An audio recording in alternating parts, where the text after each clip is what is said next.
கர்த்தருடைய பரிசுத்த நாமத்திற்கு ஸ்தோத்திரம் உண்டாவதாக. இன்று கர்த்தருடைய வார்த்தை, அவர் பொல்லாத ஆவிகளையும் வியாதிகளை நீக்கி குணமான சில ஸ்திரீகளும் 7 பிசாசுகள் நீங்கின மகதேலும் மரியாள் எனப்பட்ட மரியாளும் ஏதோரின் காரியக்காரனான சூசாவின் மனைவியாகிய யோவானும் சூசனாவும் தங்கள் ஆஸ்திகளை அவருக்கு ஊழியம் செய்து கொண்டு வந்த மற்ற அநேக ஸ்திரீகளும் அவரோடு இருந்தார்கள். லூக்கா 8ஆம் அதிகாரம் 2-3 வசனங்கள். ஆமீன். கர்த்தர் இந்த நாளையில சொல்லுகிற வார்த்தை என்னன்னா, நம்ம கர்த்தரோட பாடுகளை குறித்து நம்ம பார்த்து கொண்டு இருக்கோம்.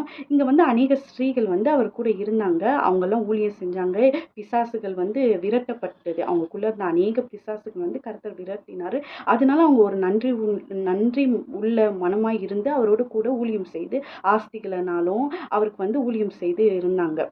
ஆனா இன்னைக்கும் இந்த உலகம் மகதேலு மரியாளையும் கர்த்தரை குறித்து தவறான வார்த்தைகள் அவங்க தான் அவரோட மனைவி அப்படின்னு சொல்லிலாம் தவறான வார்த்தைகளை இன்னைக்கும் பேசுறாங்க. அன்னைக்கும் அவரோட அநேக பெண்கள்லாம் இருந்தப்ப அன்னைக்கும் அவரை தவறான வார்த்தைகளை சொல்லி இந்த ஸ்ரீ வெளியேற பெற்ற தைலத்தை பாதத்துல ஊத்தும் போது கூட அங்க இருந்த யூதர்களால ஒரு பெண் எப்படி உங்க பாதத்தை தொட முடியும் சொல்லி அநேக பிரச்சனை பண்ணாங்க. அப்போ பெண்களும் ஆண்களும் பேசுவது இப்ப மட்டும் இல்ல, அப்பயுமே அது பிரச்சனையா தான் இருந்தது. கர்த்தரும் அதை ஃபேஸ் பண்ணியிருக்காரு. இன்னைக்கும் நிறைய பேர் அதை ஃபேஸ் பண்ணி கொண்டு தான் இருக்கும்.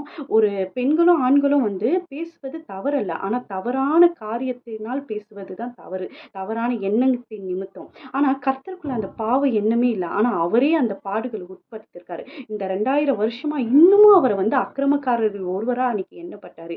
இன்னைக்கும் அதை பேசுறது ரொம்ப ஆச்சரியமா இருக்கு கேட்கும் போது. அவர் ஒரு உன்னதமான தேவன், அவர் பாவமே பார்க்காத சுத்த கண்ணன். அவரை குறித்தே அன்றைய நாளில் ரொம்ப மோசமான வார்த்தைகளை சொல்லி பேசின ஜனங்களும் உண்டு, சொந்த யூத ஜனங்களே உண்டு.